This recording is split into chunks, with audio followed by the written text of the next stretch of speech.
సర్టిఫికెట్లు ఉంటాయి, అసైన్మెంట్ ఉంటుంది కాబట్టి దానికి కూడా ఇబ్బంది లేదు. అయితే ఇవన్నీ కూడా వర్క్ బై యూజర్ మరి రేపు పొద్దున సెంట్రల్ గవర్నమెంట్ కానీ స్టేట్ గవర్నమెంట్ కానీ డీనోటిఫై చేసే అవకాశం ఉంది. కాబట్టి వర్క్ బోర్డు స్థలాలు ఏవైతే రిజిస్ట్రేషన్ లేవో, ఏవైతే కేవలం గెజిట్ నోటిఫికేషన్ ఇచ్చి కూర్చున్నారో, ఏదైతే ఓరల్ ద్వారా కొన్ని ప్లేస్ వచ్చిందో, వర్క్ బై యూజర్ ద్వారా ఇవాళ ఉదాహరణకి గుట్టల బేగంపేటలో 91 ఎకరాలు ఒకటి ఉంది, అందరికీ తెలుసు. అది ఆ 91 ఎకరాలు ఔరంగజేబు గారు వచ్చి దానం చేశారని చెప్పి రాసుకున్నారు. ఔరంగజేబు ఓరల్ దానం చేశారు. అసలు ఔరంగజేబు ఎవరు?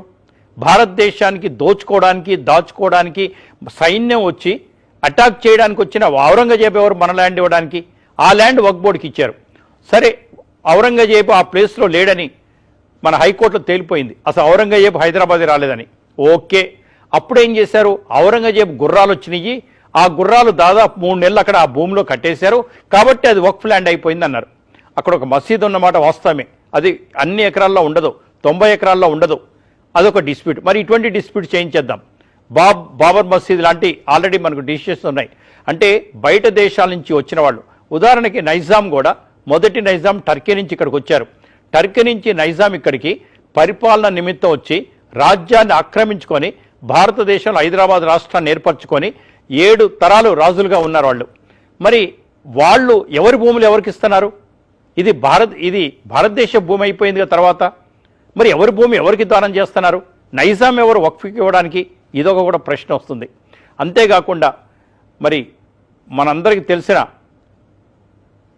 కాసిం రజ్వీ, రజాకార్ల నాయకుడు, అతను వెళ్ళిపోతూ ఇక్కడ రజాకార్ల పేరు మార్చేసి ఒక సంస్థను ఏర్పరిచి వాజిద్ ఓవైసీ అనే అతను దాని నాయకుడిగా చేసేళ్ళారు. అప్పుడు వారి వయసు 17 సంవత్సరాలు. మరి వారెవరికి దానం చేసేళ్ళారు ల్యాండ్స్ అన్ని?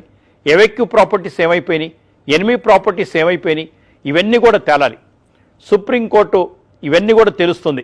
అప్పటి వరకు మాత్రం వక్ఫ్ బై యూజర్ కానీ లేదా డీడ్ ఉంటే కనుక వాటి జోలికి వెళ్ళొద్దు, డీనోటిఫై చేయొద్దని స్పష్టం. సార్ యజ్ఞాని గారు నమస్తే.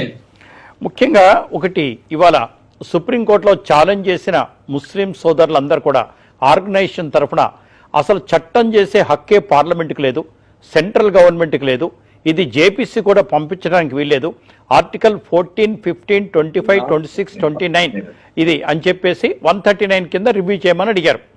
మరి ఒకవేళ అదే కనుక కరెక్ట్ అయితే, మతపరమైన విషయాల్లో కనుక సుప్రీంకోర్టు ఇంటర్ఫియర్ కావద్దు, చట్టం చేయొద్దు, ఎవరు కూడా చట్టం చేయొద్దు అని అంటే, మరి శబరిమలలో 10 సంవత్సరాల లోపల స్త్రీలు వెళ్ళకూడదు, 50 సంవత్సరాలు దాటిన వాళ్ళు మాత్రమే రావాలని చెప్పి ఒక హిందువులు ఒక నియమ నిబంధనలు పెట్టుకున్నారు.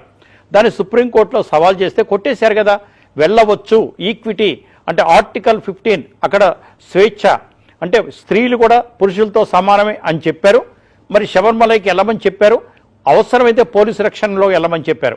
అలాగే సతీ సగమనం ఎప్పుడో హిందువులు ఆచరించాలని ఇవాళ ఆచరిస్తానంటే అరెస్ట్ చేసే అవకాశం ఉంటుంది. అలాగే హిందువుల్లో చాలామంది ఒకప్పుడు పూర్వకాలంలో ఎంతోమందిని పెళ్లి చేసుకునేవాళ్ళు, ఇప్పుడు భార్య ఉండంగా పెళ్లి చేసుకోవడానికి వీల్లేదు. అంటే అనేకమైన మతపరమైన చట్టాలు కూడా అసెంబ్లీలో పాస్ అయినాయి, పార్లమెంట్లో పాస్ అయినాయి, హానరబుల్ సుప్రీంకోర్టు, హైకోర్టులో కూడా అఫీల్డ్ అయిన సందర్భాలు చాలా ఉన్నాయి. కాబట్టి హిందువుల్లో ఏదైతే ఇంటర్ఫియర్ అయ్యారో అట్నే పార్లమెంటు ఎవరి చట్టంలోనే ఇంటర్ఫియర్ అయ్యే అవకాశం ఉంది. అంతేందుకు 1954, 1995, 2013 కూడా మరి లోక్సభలో రాజ్యసభలో పాస్ అయిన బిల్సే కదా.